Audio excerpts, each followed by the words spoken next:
esto les va a ayudar no solamente para hacerse su tesis de videojuegos, sino también para que ustedes pues le vayan perdiendo el miedo a investigar pues cosas necesarias en el rubro de la comunicación.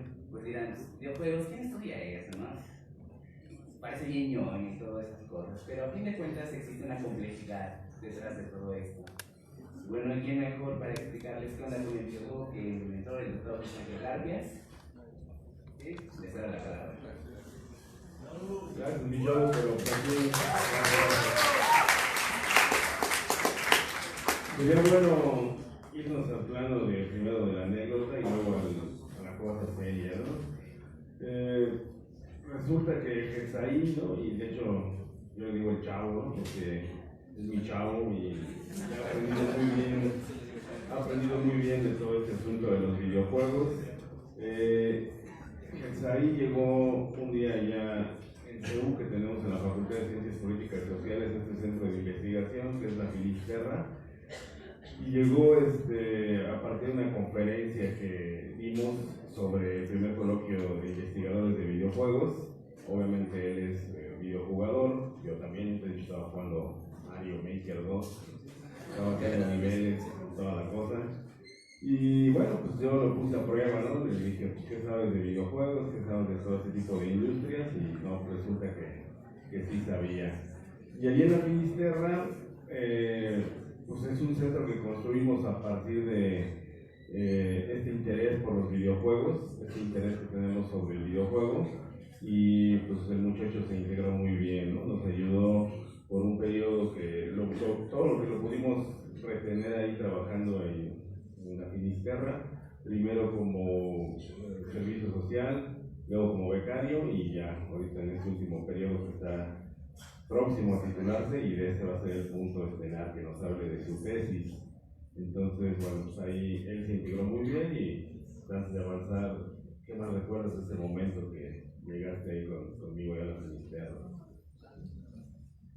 Pues vamos a ver. Primero era como que un nerviosismo, porque sí, estaba chido el ambiente del videojuego, el ambiente de la animación, el cómic, la lucha libre, pero parte de mí era como de verdad dar el ancho, no solamente decir sí, soy gamer y me aviento los Uncharted, me aviento The Last of Us, me aviento Metal Slug con un peso. No, pues realmente demostrar una valía en una calidad académica. Entonces dije, vaya, tengo mucho que aprender, mucho que aceptar. Porque se podrá ver a simple vista como el videojuego como un medio de comunicación o como un medio de entretenimiento, pero la cosa no se queda ahí, ya que muchas de las teorías de la comunicación que hoy en día andan muy en boga, como desde la transferencia, pues aboga también el entendimiento del videojuego. Realmente no se puede negar y tuve que aprender esto, no digamos a la mala, pero sí a martillazos, porque tuve que entender realmente cómo abordar al videojuego, cómo entenderlo, cómo separarme de ese lado, digamos, friki de, sí, qué chido el videojuego, a de verdad verlo más seriamente, ver realmente su composición y ver para dónde voy. Y de hecho, digamos que mi trabajo ha dado frutos porque ahora pues, soy el titular del taller de análisis de videojuegos clásicos en la Facultad de Ciencias Políticas y Sociales. Así es, viene de herencia de la Finisterra. Lo abrió el doctor José Ángel Garfias, posteriormente llegó a otras manos, integrantes de la misma Finisterra, y después llegó a mí. ¿Por qué? Porque di el ancho. Es decir, díganle a sus papás, mamá, papá, sí me deja jugar videojuegos, así que déjame un rato solo en mi cuarto. No pasa nada. Sí, de hecho ese taller de análisis de videojuegos fue uno de los primeros espacios en los cuales empezó a trabajar, como ahí dice, de manera seria el videojuego. Y pues da gusto, ¿no? Que este muchacho ahora sea el titular y que dé sus clases sobre análisis de videojuegos allá en la universitaria. De hecho, deberían inscribirse con él, lo va a estar dando ya periódicamente cada semestre.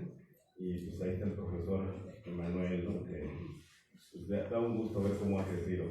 Bueno, pero pues el muchacho, digamos, ya llegó un momento donde dice, bueno, llegué con un profesor que ya tiene esta línea de investigación consolidada, no estuvo tan difícil, ¿no? Pareciera difícil, pero bueno, por lo menos yo te daba segunda en lo que tú estabas diciendo. Déjame contarles a todos lo que pues, fue años atrás, ¿no? Cuando empezamos a construir este objeto de estudio, cuando pues, desembocó en la fundación de la Finisterra y todo eso, porque pues, el videojuego siempre había sido mal visto, ¿no? Y digo había sido, aunque todavía mucha gente lo ve mal, lo ve con prejuicios, pero pues, simplemente por ahí andan circulando datos, tendencias. Los videojuegos y las industrias creativas pues, son de las industrias que más dinero dejan en la actualidad, más que el cine, más que la música, que aparte cuando hay recesión económica, cuando hay ese tipo de productos que siguen consumiendo, y eso es un mercado de oportunidad, sin dejar de mencionar solo el impacto social que se da con los videojuegos. Entonces, ¿cuál fue el camino para construir un objeto de estudio? En realidad no hay uno para ese primer punto, ¿no? De objeto de estudio, pues todo es susceptible de ser estudiado. Lo único que cambia son las perspectivas y las tendencias en la academia, es decir, se acepta o no se acepta dicho objeto de estudio para su investigación. Obviamente toda la tradición de los años 80, 90, maquinitas, Rugal, ¿no? Street Fighter, todo eso, pues veía ese entorno como un espacio de vagos, ¿no? De vagos que no merecía mucho más que estudiar su adicción y el clásico tema de que los videojuegos generan violencia, ¿no? Por lo cual, una vez desmentimos, no generan violencia, es un debate ya ancestral, no va por ahí la cosa, ¿no? Entonces, ¿cómo llevarte esto al plano académico? Bueno, pues básicamente todos los orígenes del estudio de los videojuegos data de la década, pues prácticamente cuando comienza este milenio, ¿no? En el 2000, cuando da una corriente de investigación principalmente en Dinamarca y Estados Unidos, que son los Game Studies, donde se rompe con las estructuras, es decir, llevar videojuegos a las aulas de clase, ¿no? Principalmente de carreras de humanidades y ciencias sociales, porque hay que decir que el videojuego siempre ha estado muy ligado con la cuestión de la programación, la informática y demás. No nada más es eso, o sea, el primer punto, y apúntale, saque su cuaderno y apúntele, el videojuego no es, o sea, sí es un producto de la informática, obviamente es programación, esa es la parte que lo lleva, pero el videojuego antes que otra cosa es un producto cultural, es un pedazo de cultura que se inserta en un público y ese público decide si se acepta o no y a partir de eso se genera una industria. Entonces, ese es uno de los primeros mitos que tuvimos que ir derrumbando, por eso nuestra tradición, y ahí también lo dice, es sobre la comunicación, la perspectiva de las ciencias sociales.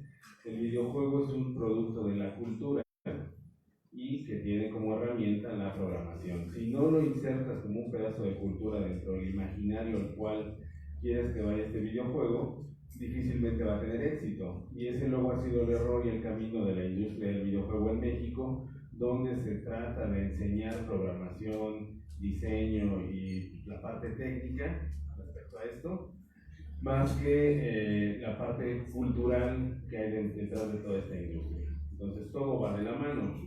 Entonces, bueno, muchos que estudiaron, que quisieron estudiar algo para hacer videojuegos, pues fueron a ingeniería, ¿no? Cómputo, y pues ni acabaron haciendo videojuegos, ¿no? Hicieron aplicaciones o algún programa para administración, ¿no? O alguna otra cosa, pero se alejaba mucho de una industria que su principal sustento es la creatividad, ¿no? La creatividad, teorías que tienen que ver con la cuestión lúdica, psicología y demás, ¿no?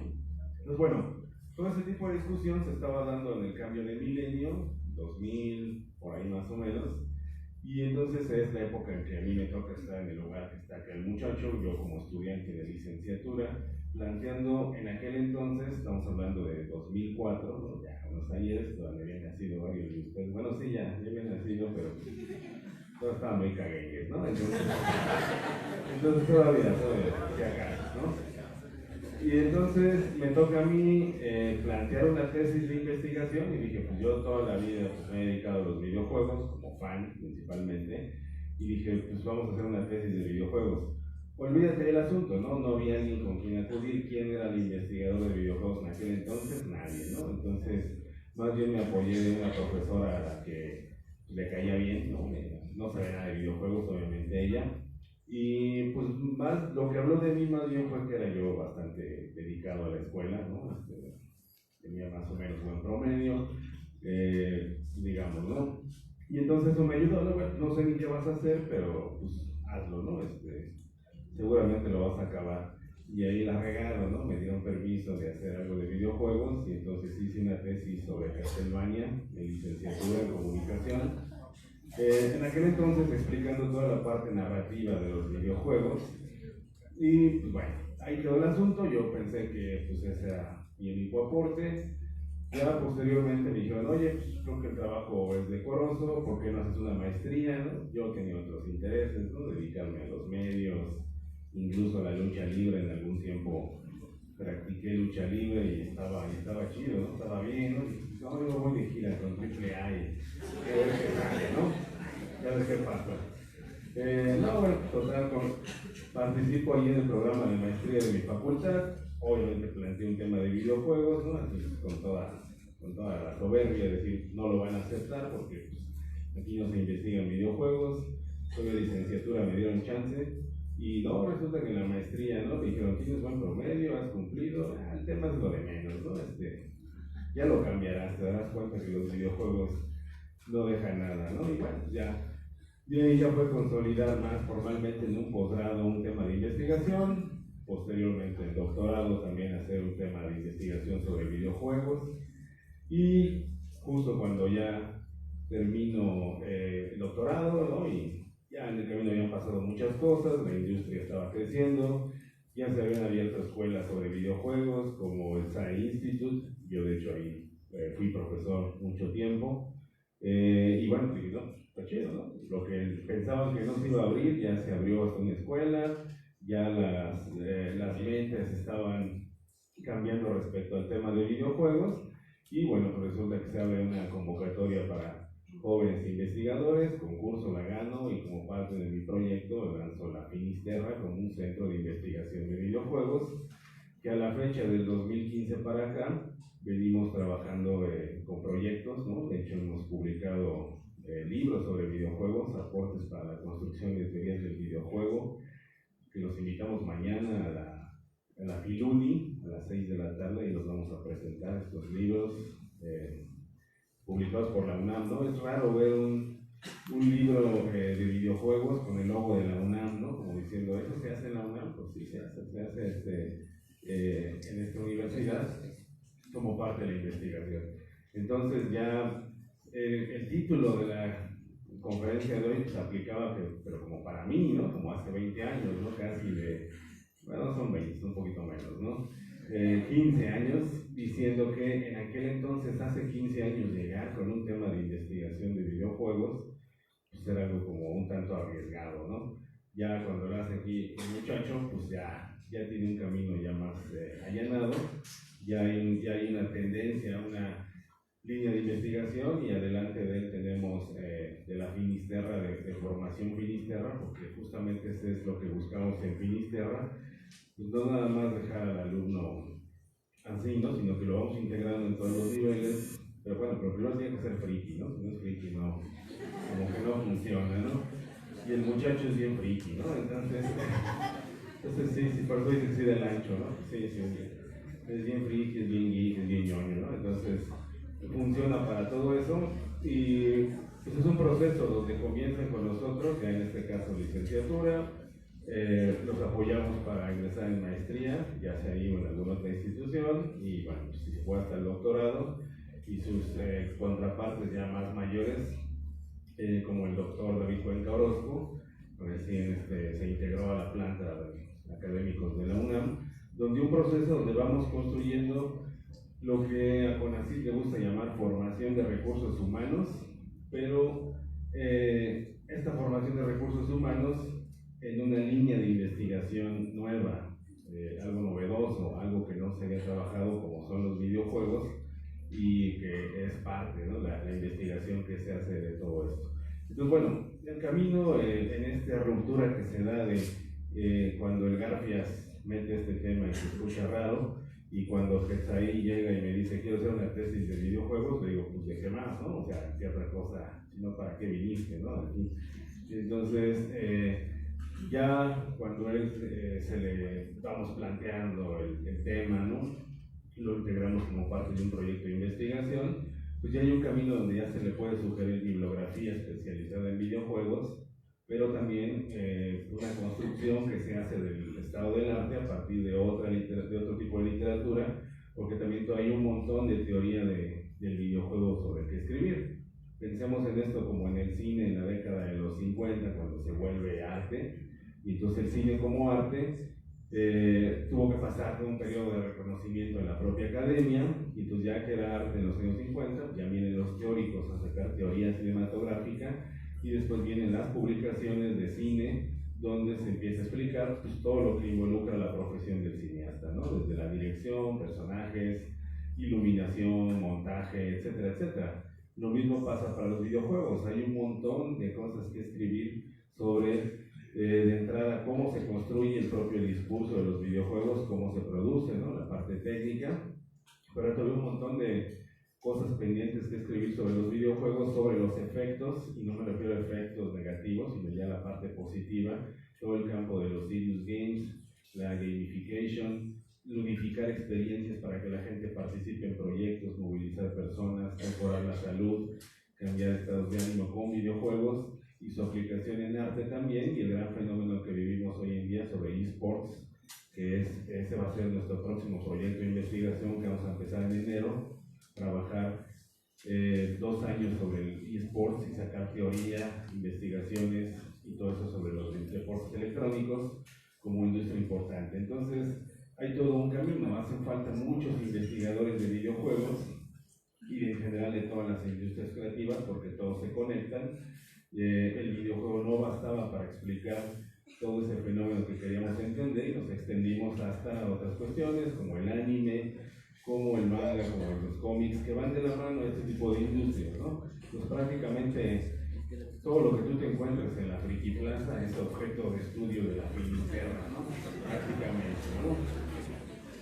Y es importante, ¿no? Porque, por ejemplo, en el caso del anime, va muy de la mano del apoyo del gobierno japonés bajo una estrategia de Cool Japan para tratar de impulsar un discurso ideológico a partir de Dragon Ball, que es un discurso que habla de la superación, la amistad, el compañerismo. Entonces no son fenómenos aislados, no son caricaturas, no son jueguitos de niños, sino que son objetos de estudios bastante serios, ¿no? Que si te digo, la parte que siempre mueve la atención es que hables de esto en términos económicos, de que crecen a 2 cifras por año, de que tiene un impacto social, que para mí eso es lo importante, cómo nos transforma, cómo nos cambia un videojuego, cómo nos genera emociones, y toda la parte derivada que se puede sacar de todo eso, ¿no?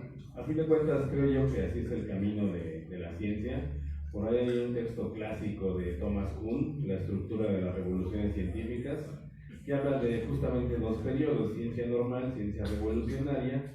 La ciencia normal es cómo se venían haciendo las cosas, y las cosas se venían haciendo de una forma en la universidad, en los profesores, donde el videojuego no existía. Cuando aparece este videojuego, cuando aparece este nuevo producto, entonces viene a revolucionar y a cambiar la forma en que se estudiaban los medios de comunicación. Entonces ya no es ser espectador, sino que hay interacción. Entonces eso cambia mucho el esquema de la comunicación de todas las demás disciplinas, y entonces viene esta revolución científica. Y obviamente en el camino, como dice Thomas Kuhn, va a haber un paradigma que hay que romper, y entonces vienen los que producen nuevos conocimientos sobre esta nueva realidad y los que defienden sus posturas desde su estado de confort. Obviamente pasa el tiempo y como la parte revolucionaria va generando nuevas teorías, nuevas formas de ver al mundo, pues entonces acaba por cambiar el paradigma, y esto que es revolucionario se integra a esta ciencia normal, y obviamente ese es el camino que se espera se consiga con los videojuegos y que ya estamos consolidando, que esto sea un objeto de estudio serio, y ponemos esta palabra aparte porque creen que está en la Finisterra es jugar videojuegos, o sea, sí, pero también es generar teoría y investigar este tipo de productos. De hecho, por eso le pusimos el nombre de la Finisterra a nuestro centro de investigación, el fin de la Tierra, porque es como llegar a ese límite de las teorías de lo que se ha investigado de estos temas y tratar de explorar otros temas que no se habían estudiado, ¿no? Por lo menos aquí dentro de la universidad. Y el resultado pues, es bastante importante, insisto, publicaciones, conferencias, seminarios, inclusive estos talleres de análisis de videojuegos, que digo, me da mucho gusto que el muchacho ahora sea el profesor titular de estos talleres y que lo que aprendió ahí ahora lo transmita, ¿no?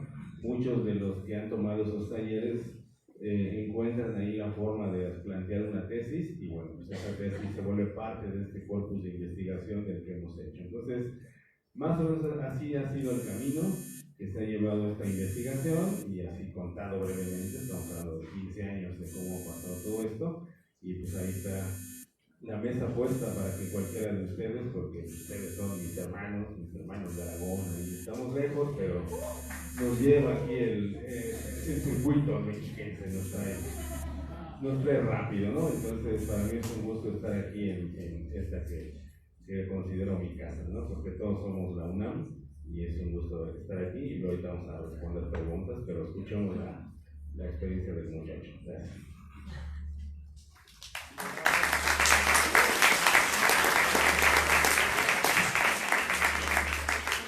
Supongo que ahora mi labor entonces es ser el embajador entre ustedes y la Facultad de Ciencias Políticas para que conformemos esta zona de investigación y que todos estemos en contacto.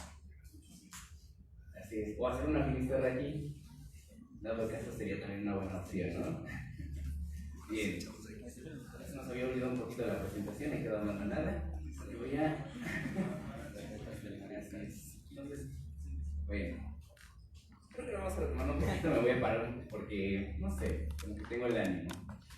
Pero ya andamos viendo, ¿qué onda con el videojuego? Pues el videojuego podemos reconocerlo como un medio de comunicación, medio de entretenimiento, pero va dependiendo. Entonces, ¿cómo vamos a ver el videojuego? Puede verse de diferentes maneras, precisamente de este medio de comunicación, pero puede enseñarnos algo, puede darnos cultura, puede poder aportar algo hacia nuestro crecimiento personal. No nada más es agarrar, sentarte y ponerte a jugar, ¿no?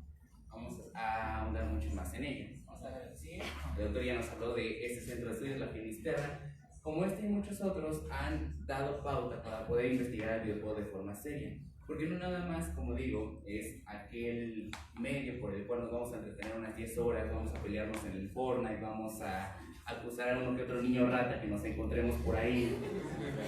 No, realmente podemos dar fe y legalidad de todos los fenómenos a los que responda el videojuego. Por ejemplo, los actores del videojuego.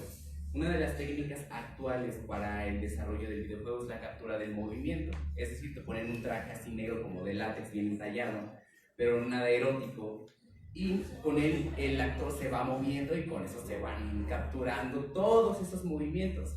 Se va a pasar a una computadora y el personaje que se diseña en computadora va a adquirir esos movimientos. ¿Para qué? Le da cierta naturalidad, le da cierto énfasis, le da cierto realismo.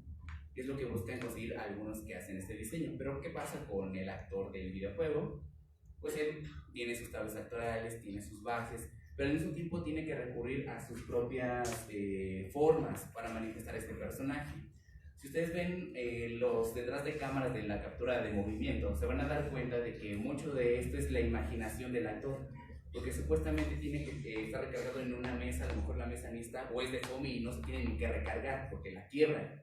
Entonces tiene que hacer recurso de su cuerpo, de la imaginación, para generar esa alusión y que posteriormente ese movimiento o esa postura en la que se encuentra pues pase a dicho cómputo. Y bueno, la perspectiva académica involucra que vamos a estudiar lo simbólico, las formas simbólicas, cultura y bueno, las industrias creativas, que también el doctor José Ángel García ya nos hizo favor de mencionar. ¿Veamos? Lo simbólico, las representaciones significan algo para alguien. No es mentira que muchas veces cuando jugamos un videojuego o cuando vemos una película hay recreaciones, como quien dice el meme de Capitán América, entendí la referencia. ¿Por qué? Porque hay algo ahí que sabemos a qué se involucra. Dentro de un videojuego también tenemos lo mismo, tenemos personas, o en dado caso tenemos humanoides, animales, pero aún así los podemos identificar. ¿Alguien ha jugado aquí Crash Bandicoot? Sí. Bien, todos. Por ejemplo, Tiny, ¿qué es? Tiny Tiger es Es un tigre. Y es fácil de identificar, tiene parte de las estructuras, no solamente el color y el rayado, a pesar de que esté mamadísimo, sino que realmente obedece a la figura del tigre. Tenemos ahí esa forma, ¿no? ¿Quiénes han jugado? A ver si son tan gamers, tan frikis. ¿Quiénes han jugado Uncharted? Uncharted. Ah, muy bien. Muy bien. Uncharted tenemos ahí una visión, lo que viene siendo realista o hiperrealista. Como tal, te da toda la representación de una persona, pero una persona muy bien detallada, sus rasgos fisiológicos, casi le ves sus arrugas. O sea, ese nivel de detalle podemos llegar a crear y sabemos que es una persona porque obedece a toda esa estructura. Por lo tanto, ese símbolo le damos la interpretación y llega a nosotros y vaya, que está en una interpretación. Damos a la que sigue, por favor. Formas simbólicas. Algo que se pueda reconocer, algo que se dé y por lo cual también nos identifique. Por ejemplo, ¿alguien ha visto el anime de Fairy Tail? ¿Sí? Por allá. ¿Sabes qué significa esto? ¿Lo recuerdas bien? ¿No? No.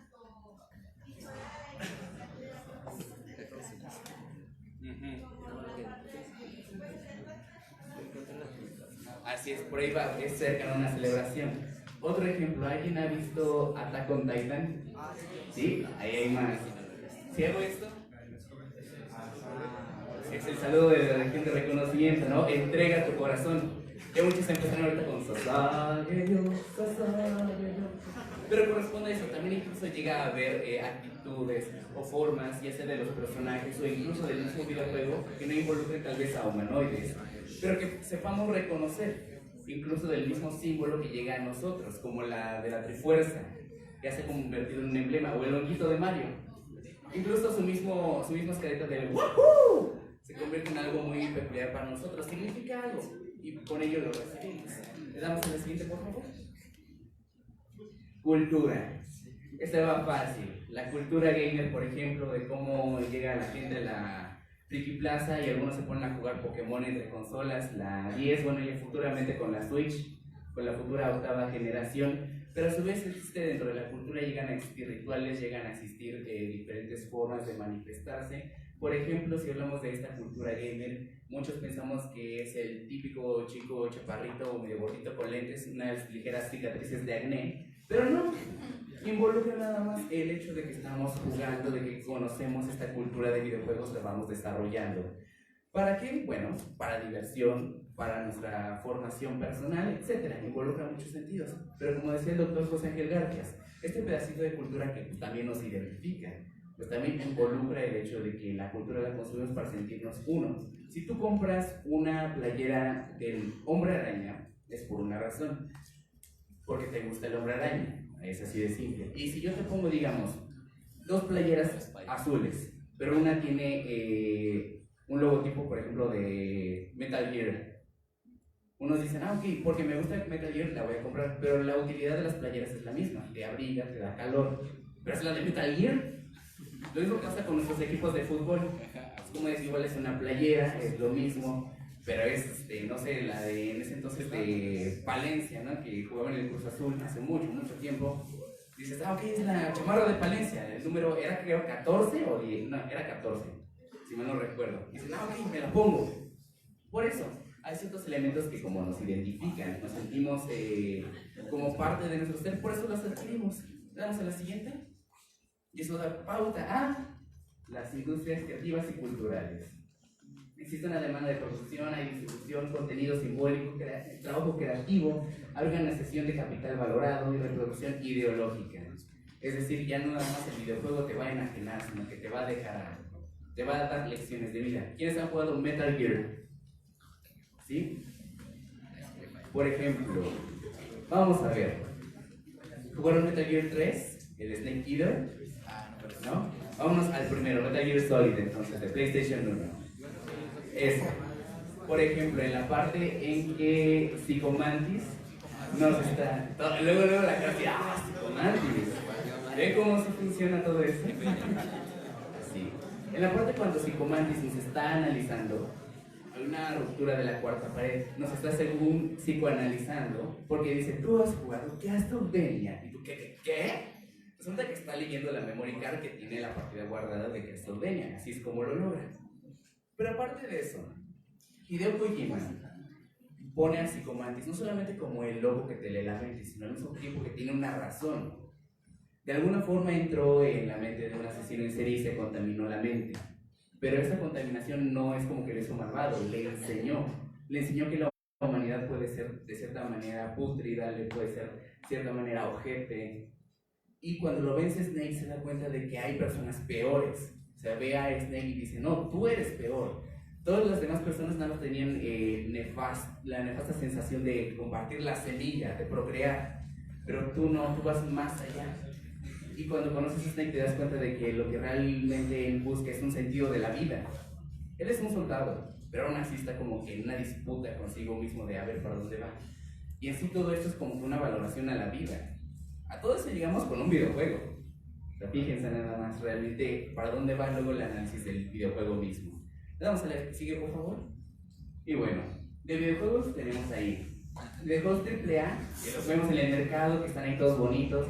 Videojuegos que corresponden a la rama del Serious Games, es decir, van más allá del videojuego. Están el Edu Games, o videojuegos para la educación, Melee Games, videojuegos para la milicia, Advert Games, que son videojuegos para la publicidad, Art Games, videojuegos como arte, eSports, que son los videojuegos deportivos, les interesa, News Games, videojuegos de noticias, o Docu Games, videojuegos documentales. Es decir, que se pueden tener también pautas a partir del periodismo para hacer videojuegos. Anótale, porque a lo mejor ahí sale tu chamba.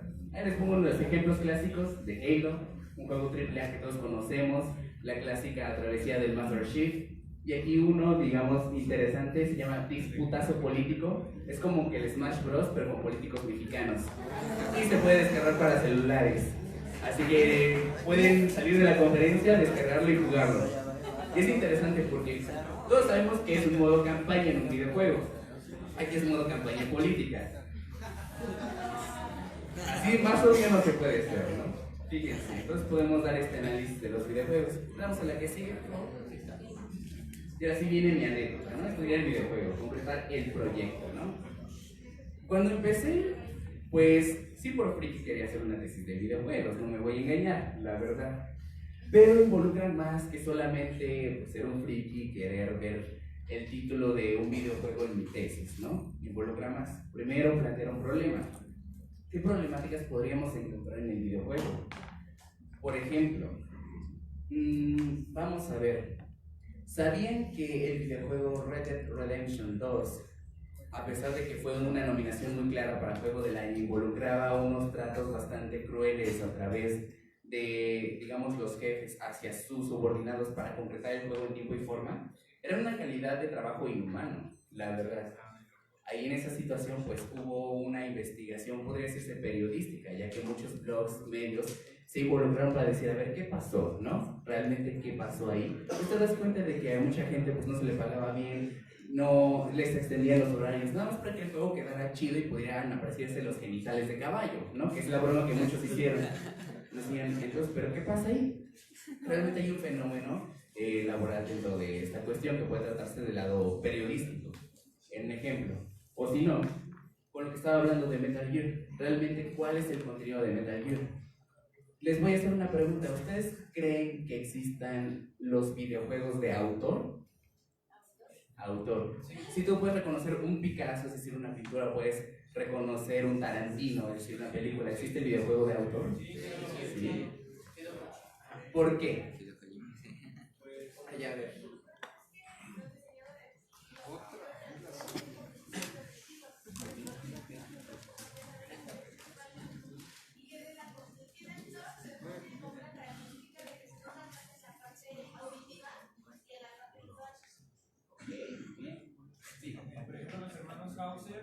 Sabes que cuando ves a R de Rockstar marcada en un juego, sabes que va a tener sátira social, aunque sean juegos crudos, siempre le meten como comedia y siempre crítica social a la sociedad americana. Entonces, siempre que ves el nombre de los hermanos Hauser, de Rockstar Games, sabes que va a ser el videojuego. Ahí está, muy bien. ¿Alguien más que quiera levantar la mano? Por acá.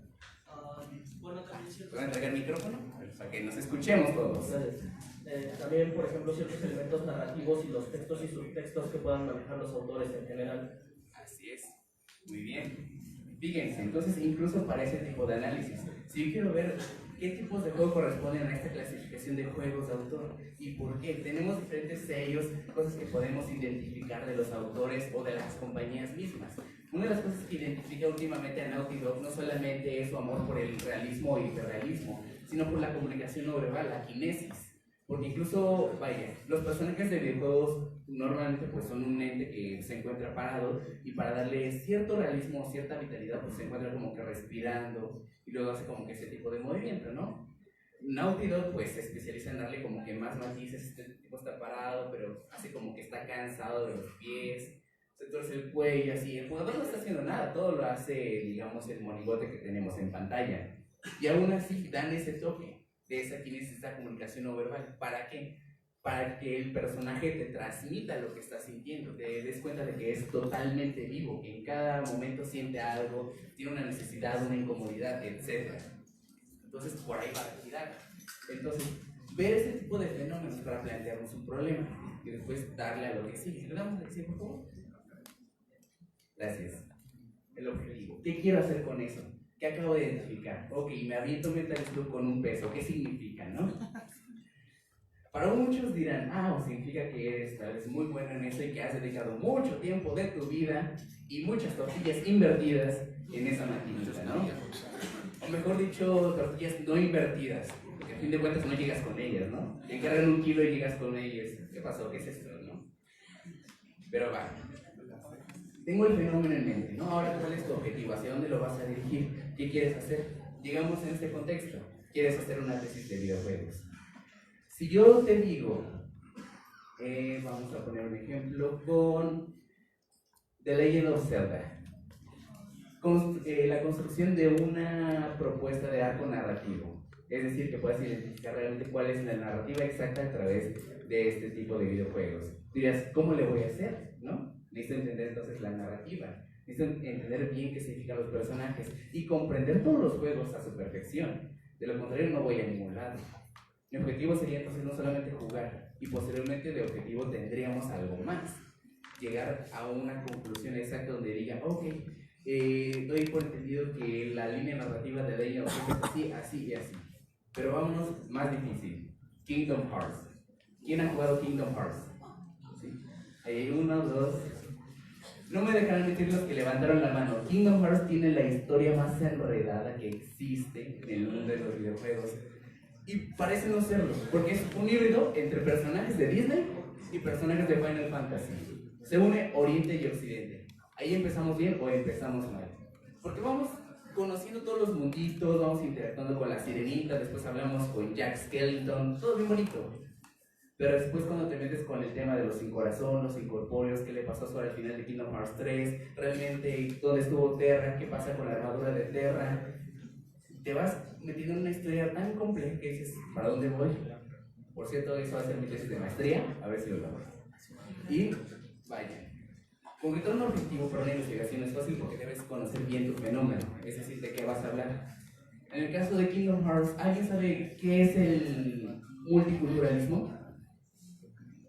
¿No? ¿No? ¿Nadie sabe lo que es el multiculturalismo? A ver, échale. ¿Qué se te ocurre? Bueno, es que se refería a la mezcla que hay entre las costumbres y la forma de percibir el mundo de diversas culturas. Por ahí va la situación. Involucra el hecho de que en un solo lugar las culturas comparten el terreno. Y si bien no son simbióticas y puede decirse que se llevan bien, no están totalmente unidas, no hay una mezcla total, se logran diferenciar unas con otras. Como por ejemplo, puedes identificar en las diferentes tribus sociales que pueden haber en una escuela. En prepas es muy fácil identificar, dices, ese es targeto, ese es skater, ese es fresa, así, ¿no? De pasos. Pero llegas a un punto en el cual puede ser ese tipo de identificaciones. El multiculturalismo en Kingdom Hearts va más allá, porque estamos hablando de Oriente y Occidente. ¿Qué tantas cosas hay en Oriente? ¿Cuántas culturas hay en Oriente y cuántas hay en Occidente? Disney de por sí hizo la grande labor de adaptarse a diferentes cuentos, diferentes culturas y llevárselas a su propio estilo. Lo mismo hizo Square Enix al crear sus Final Fantasy. Y ahora me estás diciendo que hay una fusión entre los dos. Entonces, ¿para dónde va? Realmente, entonces, ¿qué significa de multiculturalismo ahí? Ahí, por ejemplo, hay un objetivo. Realmente, si es un multiculturalismo, si no es una transcultura, si no es una intercultura, etcétera, ¿no? Vamos a darle velocidad a esto, porque lo que más nos interesa es escuchar sus inquietudes. Bueno, mi tesis es de The Last of Us. Así, un juegazo, se llevó a mejor juego del año, se llevó 20 galardones apenas.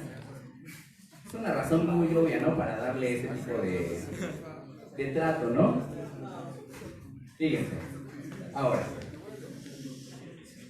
el videojuego fue realizado por Neil Druckmann, el genio que también hizo el guión, y aparte un genio cabrón porque le gusta ver sufrir a las personas, pero le gusta ver sufrir a las personas normales. Él pone un juego de apocalipsis zombie, ok, clásico, ya lo vimos, Resident Evil, Left 4 Dead, ya existe, ¿no? Pero no te pone al clásico superpolicía, no te pone al Chris, brazos de melón Redfield, te pone a personas normales, en un contexto anormal. Entonces, ¿cómo reaccionan las personas normales? A él le gusta ver ese tipo de realismo, ¿no? Ok, se desata el apocalipsis zombie, pero siguen siendo personas. ¿Cómo interactúan? ¿Cómo van a sobrevivir? ¿Cómo entonces van a confiar uno en el otro? Y posteriormente, 20 años después, porque así te lo manejan en el juego, 20 años después del apocalipsis zombie, ya es mundo post-apocalíptico, ya valió madres todo. Ahora, ¿cómo van a interactuar estas personas? Te lo muestran en el juego como que ya nadie confía en nadie, es la filosofía de perro come perro. Y entonces, ¿sobrevives tú o vas a... y no confías en nadie más? Porque todos los demás están en tu contra. Además, Troy Baker, este hombre también fue Batman. Tenemos una calidad de actor aquí que no tiene ni idea y que aparte le dio su granito de arena junto con Ashley Johnson. Ella fue, digamos, la verdadera guionista del juego, la que hizo de él, porque ella comprendía la naturalidad de la interacción de los humanos a través de la actuación. Decía, no, si este güey está en peligro y se supone que me está cuidando, yo tengo que acudir a ayudarlo. No es como que tenga que ser de, digamos, la damisela en peligro. Se supone que es un mundo muy cabrón. Entonces tengo que actuar de tal manera. Le dio esa pauta al juego y aparte, el maestro Gustavo Santaolalla, que ganó su Oscar a Mejor Banda Sonora en papel, le metió aquí también la mano. O sea, imagínense, vamos cargados para empezar. Y les voy a dar una probadita. Si damos al siguiente, a ver si se corre el video. Si no, lo abrí en una ventana aparte. Ya vamos a empezar a derramar lágrimas. Si no está en una ventana aparte, lo dejemos de empezar.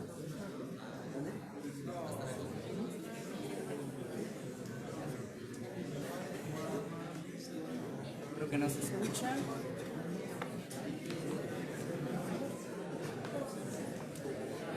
No sé por qué no se escucha ni se ve, pero ya veremos.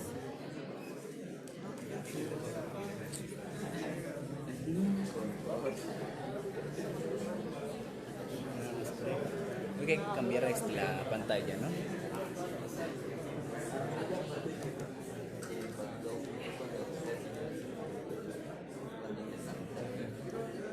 ¿Sí? ¿Tenemos audio? ¿No tenemos audio? Ok. Ya. Regresamos. Ahí va. Es que no se ve todavía.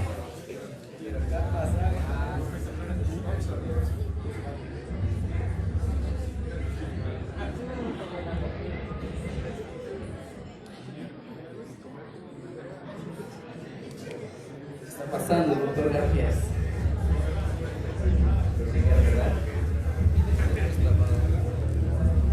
No sale la opción de duplicar pantalla, ¿verdad? Ahí está.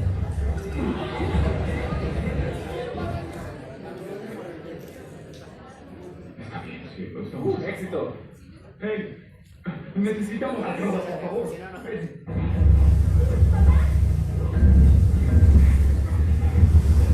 Apagar las luces.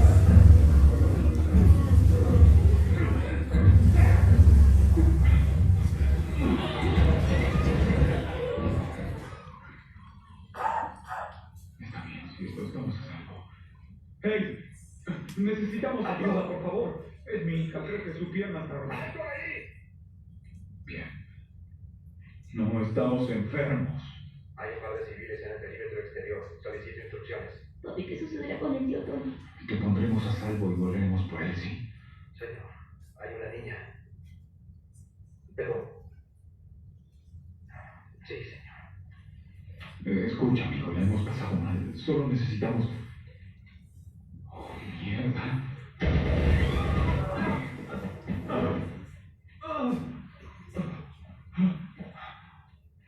Por favor, no. Oh, no. Sara. Mueve las manos, cielo. Lo sé, cariño, lo sé. Dios. Escúchame, sé que duele, cariño.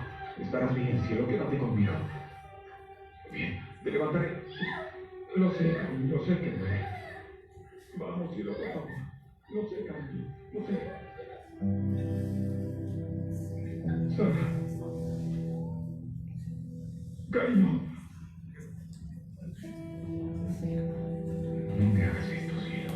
No me hagas esto, pequeña. Vamos. No. No. No. No. No, por favor. Dios.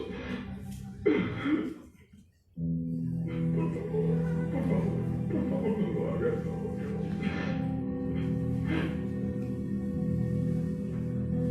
Y eso es el principio del juego.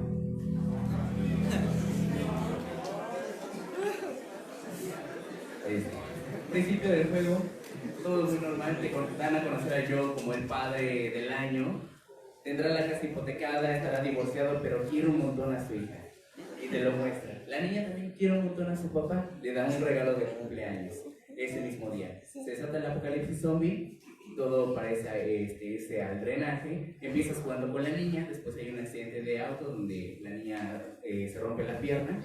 El padre la va cargando hasta supuestamente el punto más seguro, ¿no? Se encuentra con un humano y este dice, no, pues a lo mejor están infectados, voy a pedir órdenes. Dice, no, pues ¿sabes qué? No pasan, no podemos correr riesgos. Dan esos balazos, aparece el tío Tommy como el héroe del momento, pero el daño estaba hecho y la niña Sara muere en ese instante. Y después transcurren 20 años. O sea, desde ahí ya te dicen, aquí vas a llorar. Vas a llorar y bien feo. Porque pasan muchas cosas en el trayecto del juego. Como les digo, este nada más es la probadita. Ya después aquí vemos algo bastante dramático. Que te cala el alma. Los que jugaron todo el juego dirán, güey, y ya sé qué onda. Entiendo. Así es. Vamos a la que sigue, por favor. Entonces, bueno. Yo con este juego construyo un modelo de análisis de jugador a partir de 3 autores importantes: Humberto Eco, Paul Ekman y Jesús Ibáñez. Primero, Humberto Eco, obra abierta. Ese es su concepto. Quiere decir que la obra de arte puede ser interpretada por todas las personas y que con ello tienen diferentes puntos de vista. Cada punto de vista es acertado. ¿Por qué hago esto? Vaya, el videojuego es una experiencia única e irrepetible. Todos podemos comprar un ejemplar de The Last of Us sin problemas. Bueno, sí, la economía, pero podemos adquirirla. Esa es la cuestión. Ya está en oferta. La bronca es esta. Ya alcanza. Cada experiencia de juego que tengamos cada uno de nosotros, ¿va a ser la misma? No, es diferente. De si yo mato a una persona o no lo hago, si paso sigilosamente, de si me matan miles de veces en un mismo lugar, cada experiencia va a ser diferente a la anterior. De tal manera que ahí digo que la obra abierta funciona como este concepto para darle esta validación, digamos, de obra de arte. Paul Ekman. Lo que me surgió es que durante el análisis de juego, gran parte de las emociones que se manifiestan en una persona a través de los estímulos pues vienen del lenguaje no verbal. Entonces necesitaba una lectura concreta de este lenguaje. La parte más honesta son los pies y la cara. Podemos tener bloqueos, podemos tener microreacciones, pero aparte sale algo muy interesante. El control también funciona como un catalizador, dando a entender que si lo van moviendo o presionan los botones más fuerte, ahí se muestra también ese tipo de lenguaje, ese tipo de emoción. Mi tema es el videojuego como arte que despierta emociones. Les digo, ok, aquí está, pero no es suficiente. Jesús Ibáñez, sociólogo, más allá de la sociología, Con él construí un focus group. Puse a 10 personas a jugar The Last of Us de principio a fin. A todos los analicé. ¿Qué más?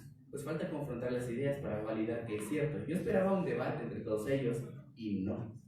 Casi todos, cuando se reunieron, dijeron, ¿no sabes qué? Es que el videojuego es arte por lo que te puede hacer sentir. Y este es un ejemplo de ello. Jesús Ibáñez dice que en un grupo de discusión existe el consenso. Se da a través del diálogo entre participantes. Y si no existe, existe el debate, que da parte al discurso y de estar de consenso. Es decir, que van a llegar a un acuerdo a fin de cuentas.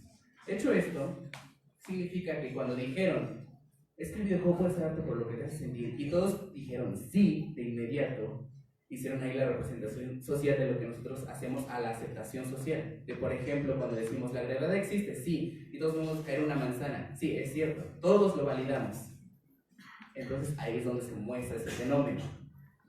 Y bueno, aquí, como les digo, hay una participación voluntaria, a nadie se le puede forzar a jugar, tenían que terminar el juego, tenían que determinar las emociones del jugador para dar esta validación de la creencia romántica del videojuego como arte, y el grupo de discusión fue lo que más valió, porque aparte de ser un acto comunicativo, que también podemos entender, es un acto social por el cual nosotros a veces damos validación. Por ejemplo, en las noticias que vemos, compartimos y de repente empiezan estos discursos así de si es cierta la noticia o si no es cierta, y vamos dando y dando y dándole a dar esa validación. Una vez hecha esta validación, pues concretamos, digamos, en sociedad que es una realidad o no, realidad social en estos términos, pero a fin de cuentas se concreta por todas las voces involucradas. Ahora, de este grupo de discusión, Jesús Ibáñez me decía, se hacen con 5.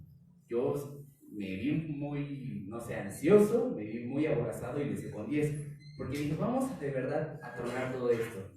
Y pude jurar que casi las reacciones eran inmediatas, de que sí, el videojuego es arte por esto, yo sentí esto, pude sentir alegría, pude sentir tristeza, es que el ambiente es bellísimo porque se compara con la realidad, etcétera, etcétera, etcétera. Fíjense, ahí tenemos ahí un fenómeno muy interesante que concreté nada más por haber jugado un videojuego y haber decidido tomarlo como objeto de estudio. O sea, la moraleja aquí es, aviéntense como gorda de tobogán, no pasa nada. Si te quieres aventar tu tesis de la sátira de Metal Slug, comparándola con el nazismo, órale.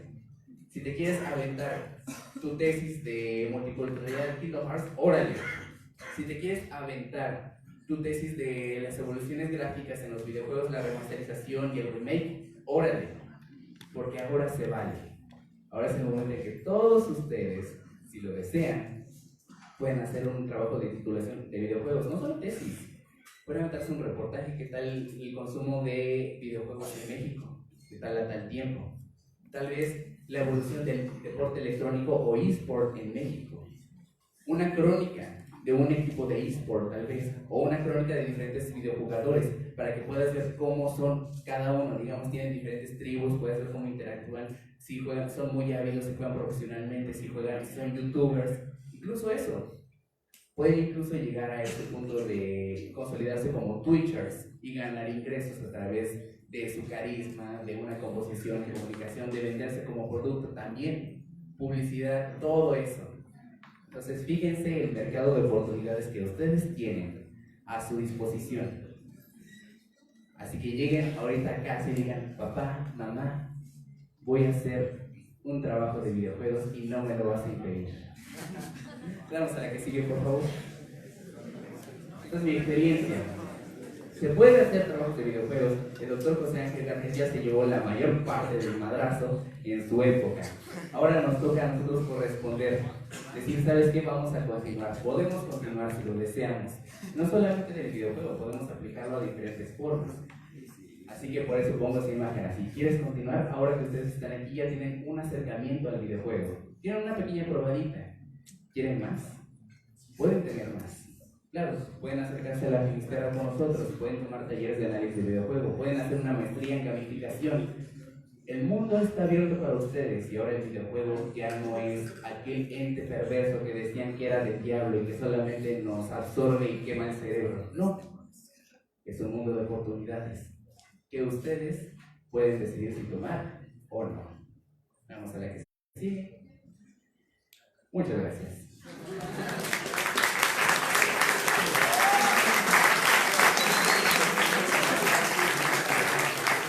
vamos a ver una sesión de preguntas. Para ustedes, chicos, cualquier pregunta es pertinente en relación al mundo del videojuego porque es interesante que de verdad ustedes puedan pensar más allá en ese sentido. Ahí tenemos una pregunta. Entonces voy a llevar. Ya me van a hacer el favor de llevar el micrófono. Cualquier pregunta se vale.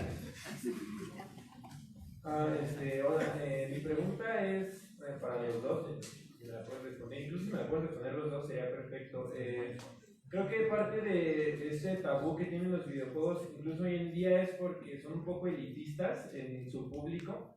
Entonces mi pregunta va con la polémica que tuvo el último título de Hidetaka Miyazaki, Sekiro, de que mucha gente realizó una recolecta de firmas para que incluyeran un modo fácil. Porque, bueno, no sé si todos sepan aquí, pero los juegos de Hidetaka Miyazaki tienen su principal característica es que tienen que ser muy difíciles. Entonces, el debate está entre si deben incluir un modo fácil para que gente ajena al mundo de los videojuegos pueda también participar en sus historias, porque también son muy buenas, a mi consideración son muy buenas las historias de Hidetaka.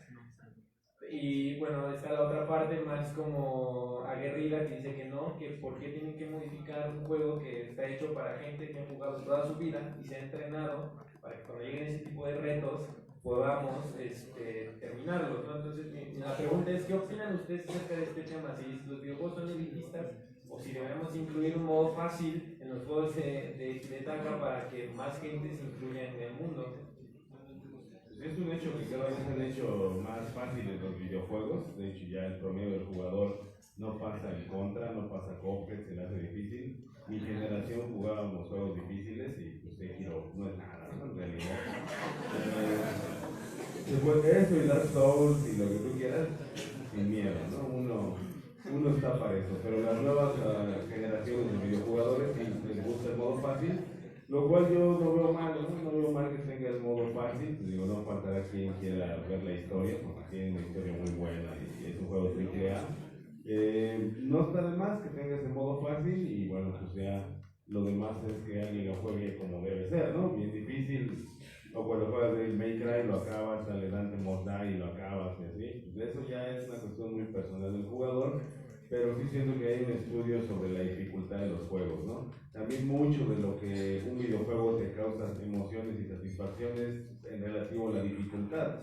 Si no está difícil no lo disfrutas, si no está difícil no se vuelve anecdótico, no se vuelve significativo. Entonces, sí la dificultad debe aplicar en los videojuegos, sobre todo para que se refuerce ese mensaje, ¿no? Ya en caso de Serious Games, donde pensemos un videojuego que te ayuda a mejorar aspectos de tu vida, la realidad no es fácil, ¿no? Y hay que tratar de enseñar eso con los videojuegos, ¿no? Que no todo puede ser como tú quieras, y yo creo que es una decisión de mercado nada más, es lo fácil, pero en sí la dificultad yo creo que les hace bien al juego, ¿no? Ahí creo que es algo muy interesante. Puede darse el caso de que existan ciertas élites dentro de ese mundo del videojuego, pero a fin de cuentas, esas élites pueden conformarse tal vez de forma involuntaria, ya sea entre grupos que dicen, no, es que el videojuego debe ser así o el videojuego debe ser así. Algunas son muy tóxicas, es que llamamos a veces los niños rata y todos ellos. Pero en dado caso podemos dar fe a un fenómeno de que incluso los jugadores ya tienen comunicación con los desarrolladores. Lehman Novik en los medios de comunicación afirma que incluso ahora los nuevos medios tienen que ajustarse a los públicos y a las exigencias del mismo. Es cierto que a veces los creadores pues, quieren dar su sello y decir, no, es que así como yo quiero plasmar mi videojuego, pero a veces tienes que ceder a las exigencias del mercado. ¿Por qué? Porque vaya, si existe un gran número de personas que digan, ¿sabes qué? Tu videojuego se va a hacer bien difícil, ponle un modo fácil, por favor, tienes que ceder, realmente. A veces, como dice el doctor Galvez, la dificultad no es mala, porque el videojuego a fin de cuentas es un acto voluntario. Claro, uno quiere jugar y le gustaría que haya juegos pues, a su preferencia, a sus exigencias.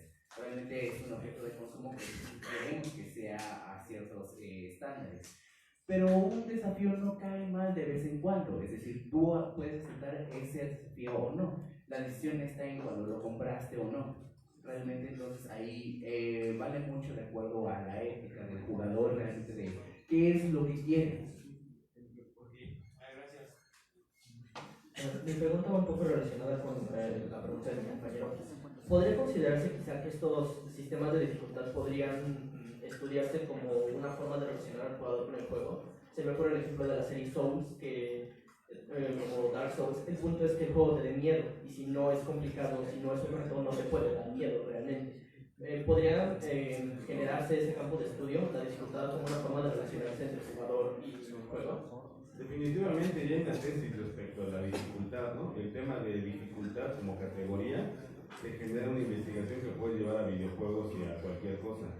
Yo esto inclusive lo entiendo en el tema de la tesis. Ya actualmente se han flexibilizado las modalidades de titulación y se dice, ¿qué quieres hacer? ¿Una tesis o un semestre extra o un diplomado, lo que sea, ¿no? Aunque el muchacho de mis alumnos viene con buen promedio y dice, bueno, pues una tesis no puede significar un gran reto para ellos, la mayoría opta por cursar un semestre más, ¿no? Quiero mi vida fácil. Yo creo que eso es generacional, o sea, los jóvenes quieren su vida fácil y no ven en el reto la oportunidad de aprender. Si yo hago una tesis, aprendo muchas cosas, te quedas titular de un taller de videojuegos, ¿no? Te apoyan en otras cosas, pero fue difícil el camino para el muchacho. Él optó por un camino difícil que en el camino le generó más cosas, pero el estudiante promedio que con eso puede alcanzar la titulación fácil, creo que eso va así, y yo creo que es un asunto generacional, ¿no? También de que muchas veces se opta por lo fácil, no sé, ¿no? Y un videojuego, las nuevas generaciones lo quieren fácil porque pues, así es su vida y así han sido y se adapta a su estilo de vida. Cuando tomas algo fácil, pues sí, tu vida se simplifica, pero créeme que cuando es así no aprendes nada, ¿no? Y no hay mejor que aprender de los errores, que a mí me pasó bastante, ¿no? De hecho, es algo muy interesante porque también pensar efectivamente en cómo entonces nos reflejamos a través de nuestro acto de juego o en el videojuego, de qué tan fácil queremos los videojuegos o qué tan difícil los queremos realmente, entonces qué tan aptos nos creemos para aceptar los desafíos que nos plasman. Porque igual de Kingdom Hearts 3 tuvieron su modo fácil, medio y difícil, y después de un mes se liberó el modo crítico, que ahí te recortaba la vida total a la mitad, la magia a la mitad, los enemigos más fuertes como tal, y tenías incluso la modalidad de no obtener experiencia en todo el juego, o sea, para no subir de nivel y irte así como que de a Rambo, a ver qué pasa, ¿no? Entonces, tú puedes optar por escoger esa dificultad o no, nada te lo impide, pero igualmente realmente entonces cuando tomamos un modo de dificultad más elevado, realmente entonces ¿por qué lo hacemos? Porque el premio es mayor, realmente. Es una satisfacción mayor. Si nos causa dolor de cabeza, si queremos aventar el control por la ventana, si queremos aceptar la consola. Pero una vez lo logras, creo que todos los que han jugado lo saben, cuando logras derribar aquel muro alto, impenetrable, cuando logras pasar, la satisfacción es tan grande que lo recuerdas con gozo. Ya no recuerdas la agonía, recuerdas el gozo. Estoy muy de acuerdo con el doctor Cartes en el plan de que tal vez nos caería bien un poquito de reto, pero también no es malo de acuerdo con cómo queramos administrar nuestra vida. La pregunta es en torno a la cuestión laboral, ¿no? Digamos que de aquí salen tres personas súper interesadas en la cuestión del videojuego en torno a la comunicación en torno al videojuego. ¿Qué tipo de perfil busca una empresa que desarrolla videojuegos? De comunicólogo, ¿no? Me pone a pensar, por ejemplo, si yo quiero hacer un videojuego simbólico, muy simbólico como los de Silent Hill o algo así, ¿qué tipo de perfil requiere uno para empezar a integrarse en estos equipos de creación de narrativas o de simbolismos o de ese tipo de cosas? Generalmente se va por la parte de los que estudiaron letras. Insisto, yo creo que debería existir la carrera exprofeso para eso. Se llamaría algo así como diseñador de experiencias narrativas.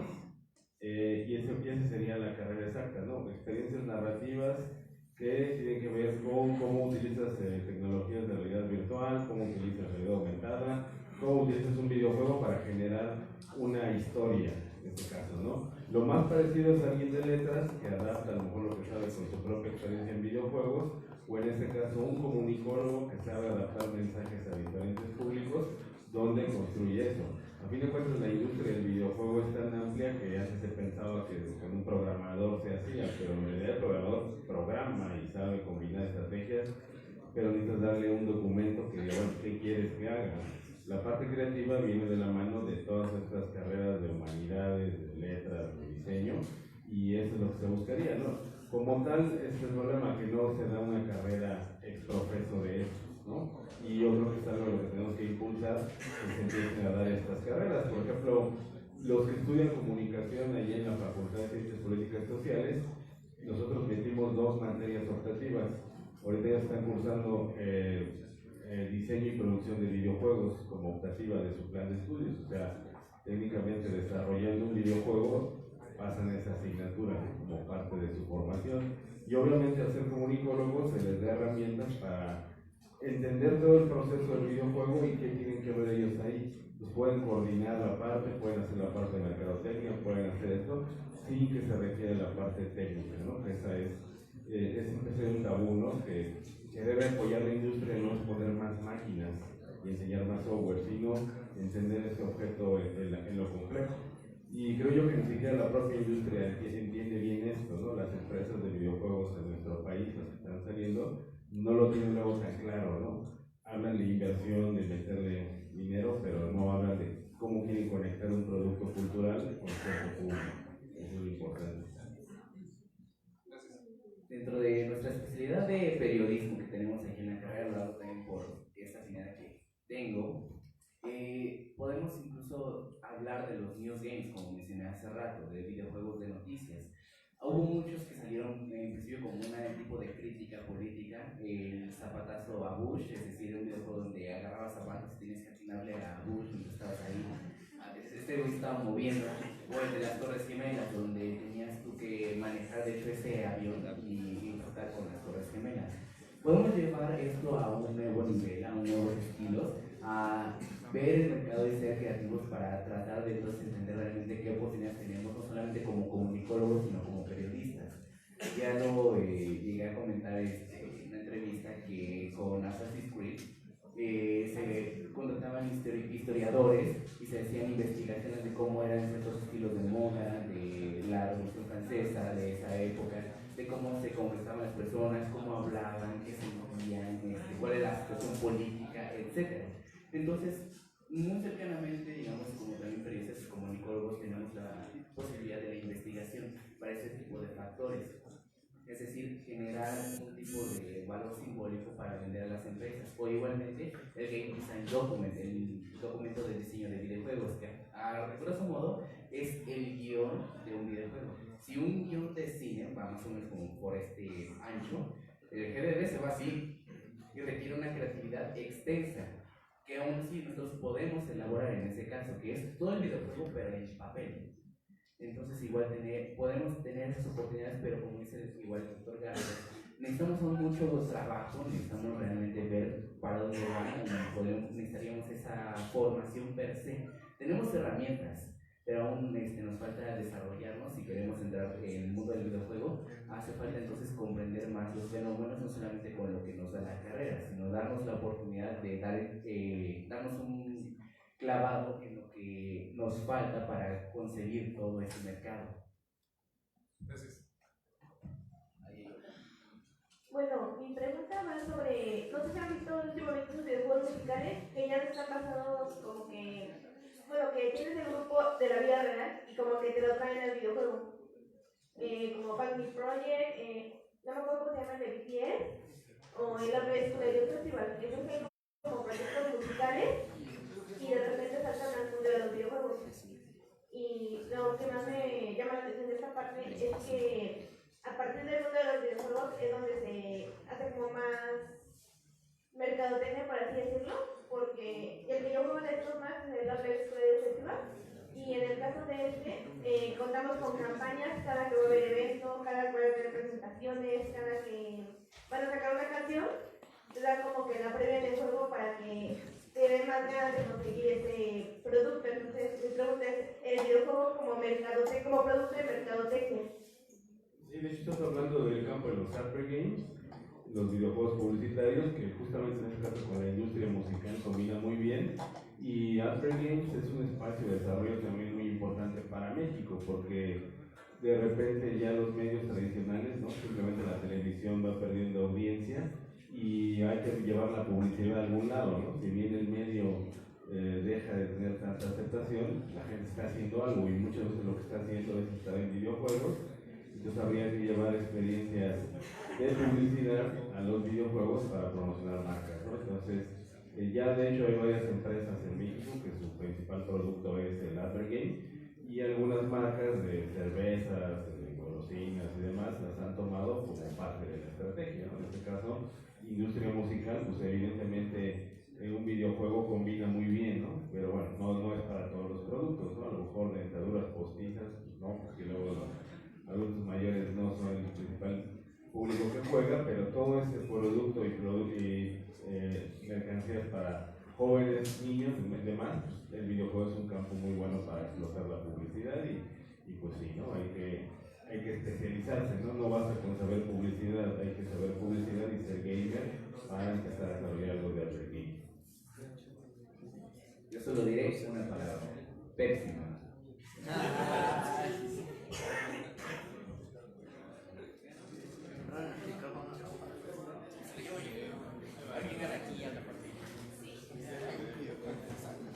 Bueno, mi pregunta iría en torno a cuál es su perspectiva.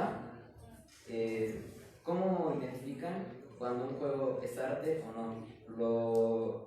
Mi cuestión va en torno a esto. Por ejemplo, los juegos de Quantic Dream, Life is Strange, The Last of Us, ese tipo de juegos que tienen una narrativa muy elaborada, y que se diferencian de juegos que realmente son más como producto de consumo, ¿no? Como Fortnite, como FIFA, por ejemplo, Minecraft. ¿Cuál es la diferencia? ¿Qué es lo que hace a un juego ser arte o no ser? Yo creo que era un consenso, ¿no? Especialmente cuando tú vas a un mix-up, hay una categoría, ¿no? Cine de arte, ¿no? Tiene ciertas características y cine comercial también tiene ciertas características. Yo creo que empíricamente uno puede distinguir, ¿no? Y decir, bueno, este tipo de juegos que tienen narrativa más profunda, un Metal Gear, por ejemplo, pues tiene que ser considerado arte por toda esa experiencia estética, emotiva y narrativa que nos ofrece, ¿no? Un FIFA no, ¿no? No dice que FIFA esté mal, ¿no? FIFA cumple su función, nos divierte, nos entretiene, lo mismo que una película de los Avengers, lo mismo que una película de Harry Potter, pero bueno, es una distinción, ¿no? En este punto sí sería conveniente hacer la distinción, videojuegos de arte y abrir esa categoría, pues incluso para fines más de mercadotecnia, distinguirlos, ¿no? Y en ese juego de arte, creo que entenderías que se respeta más el punto de vista del autor, del director del videojuego, en este caso Kojima, diciendo, bueno, va a ser así, ¿no? Y puede generarte cierto tipo de reacciones, pero a fin de cuentas es para reflexionar y analizar, como así cuando vas a la cineteca y vas a ver películas que obviamente no es el happy end Hollywood, ¿no? Sino que esperas una reflexión. Entonces, creo yo que hace falta mucho construir esas categorías para dejar bien claro qué videojuegos pueden ser considerados arte o no, y que incluso la propia industria apoye y diga, bueno, este es considerado de arte porque tiene tales características, y creo que eso le haría muy bien al reconocimiento y aparte para generar experiencias estéticas más importantes.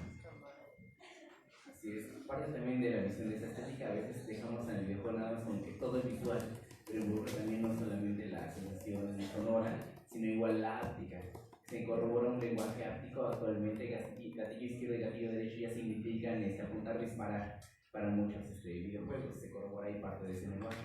Además, bueno, del lado artístico sí es muy necesario ese tipo de academias o grupos que validen realmente qué videojuego entra dentro de la categoría de arte y no. Sí existen algunos, la Academia de Artes Electrónicas e Interactivas es también la encargada de dar la validación del juego del año. Es una organización sin fines de lucro en la cual están involucrados grandes exponentes de la industria del videojuego y dan una votación, hacen las nominaciones de los videojuegos que les parecen que deberían entrar en este tipo de categoría bajo mejor estética, mejor dirección, mejor actores de captura de movimiento o mejor doblaje en videojuego, etc. Y sí, se toman videojuegos que no solamente entran a veces del marco comercial, sino que incluso van más allá. El nuevo God of War, si tú te das cuenta, si no lo pausas ni una sola vez y te lo avientas de corrido, te das cuenta que ese juego es nada más un único plano secuencia. Es un videojuego en un plano secuencia, no hay más tomas. Si no lo pausas, digo, si juegas ininterrumpidamente, conviertes esa experiencia en una forma de arte, de un plano secuencia. Entonces imagínate realmente cómo está incluso esa forma de creatividad, y fue la que se llevó el juego del año, precisamente el año pasado. Ahora vamos a ver cómo está el de este año, a ver qué nos promete. Pero sí hay diferentes factores a considerar realmente qué nos proporciona en su lenguaje el videojuego o qué aporta a las artes para dar esa validación. Aunque queda mucho camino, se dice que aún el lenguaje del videojuego sigue en pañales. Entonces se requiere todavía mucho trabajo, se necesita mucho tiempo para ver a dónde llegamos realmente. Bueno, mi pregunta era la de, junto con la de mercadotecnia y la de arte.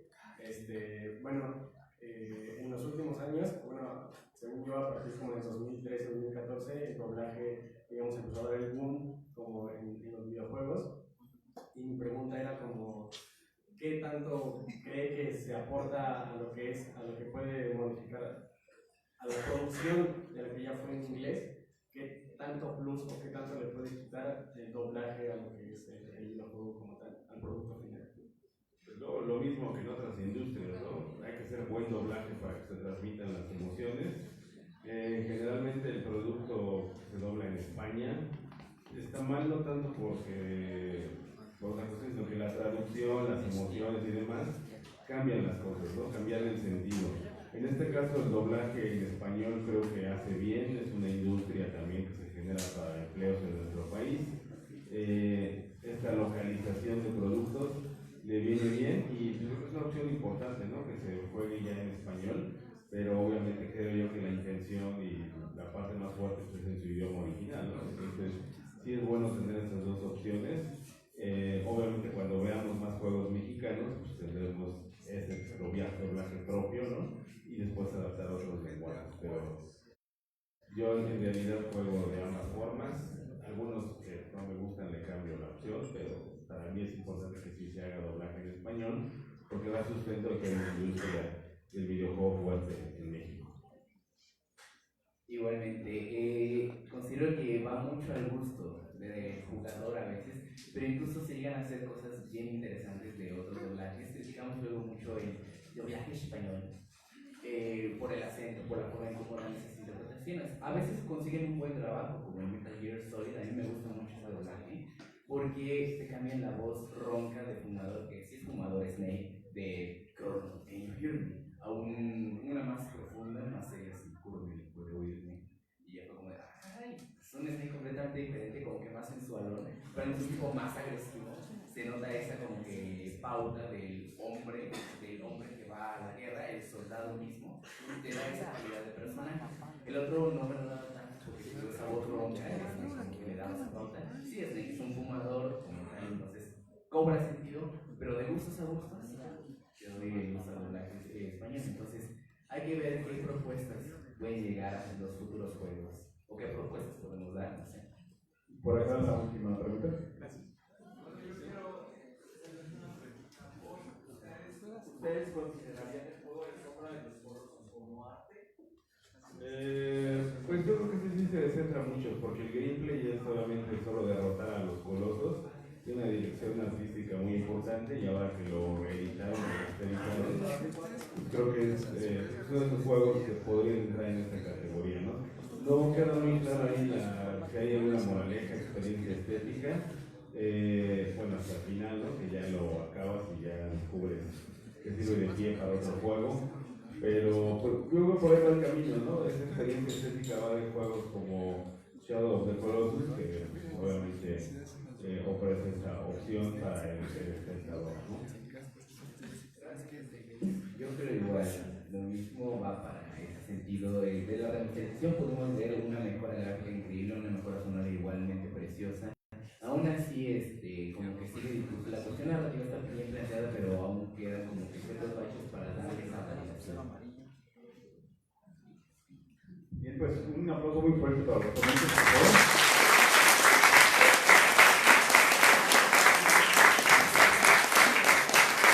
Agradecemos a los gracias. Y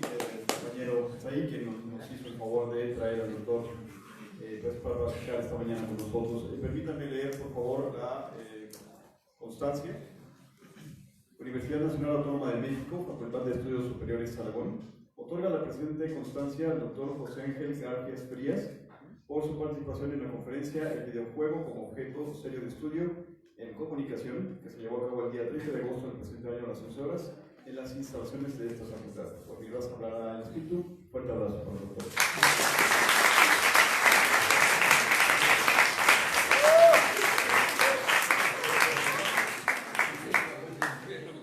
Y pues vamos a abrir para mi nombre es Said de las Correga, alumno del Salón y coordinador de la conferencia.